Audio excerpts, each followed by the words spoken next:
So here I am in Cincinnati at Accelerate, powered by NetVU, and I know it's going to be a crazy trip when the booth right next to me is fake Amber Woolet over here.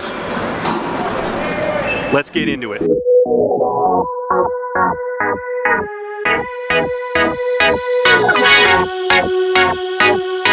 So it was a real crazy trip to get out here to Cincinnati, but I believe things happen for a reason. And ironically enough, I was going to be giving a remote talk to some graduates of the IAPath certification class.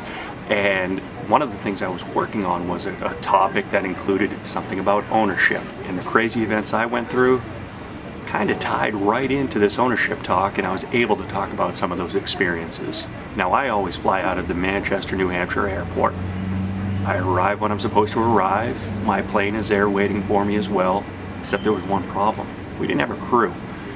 And there were some weather issues throughout the country, so, you know what, not a problem at all. So we were going to be delayed a little bit.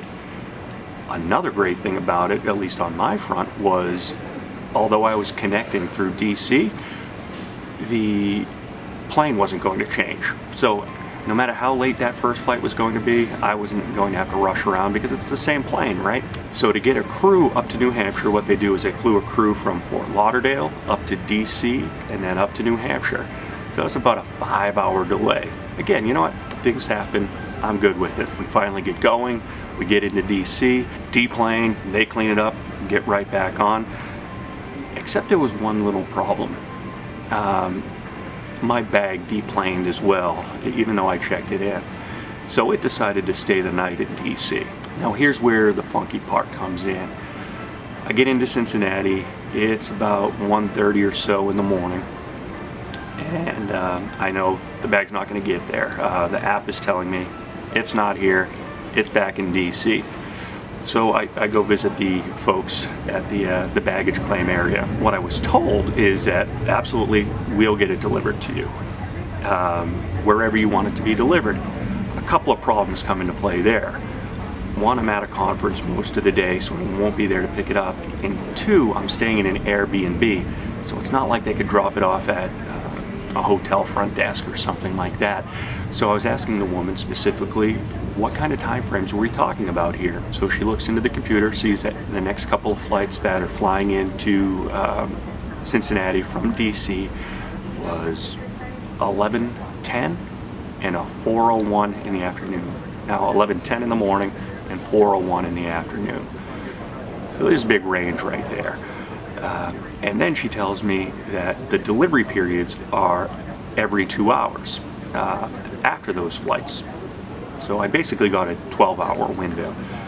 And I was trying to explain the problem of I can't really give you an address because I need a time frame to tell you where I will be. That's when it became a discussion about it wasn't her fault, and she can't control what the bag folks do down in DC. Now, anybody that knows me personally knows my passion about customer experience doesn't stop here.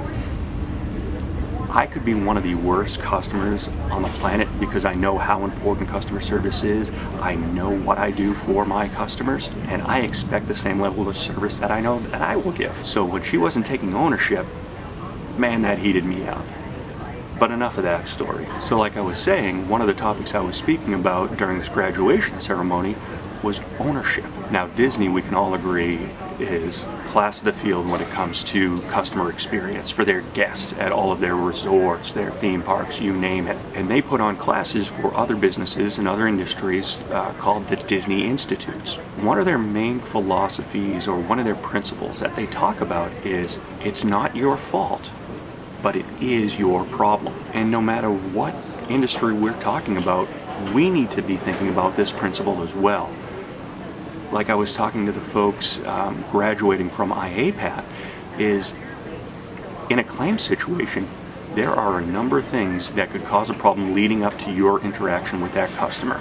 And although you didn't cause it, it's on you to resolve it. For example, the in-house adjuster may say something that isn't exactly accurate or a time frame that's not correct. And now the customer's calling you up and you need to do something about it.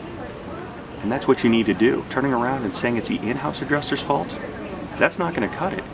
You need to solve that problem. And if you can't solve the problem yourself, you need to find a solution, or at least a means to that solution. Now, going back to my situation at the airport, obviously she could not solve this problem. She couldn't go down and get the bag for me.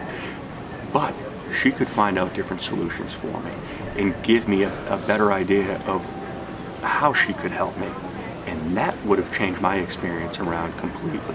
Now, if you're dealing with a customer and a situation comes up, don't pass the buck, man. Take ownership, solve that problem. JB out.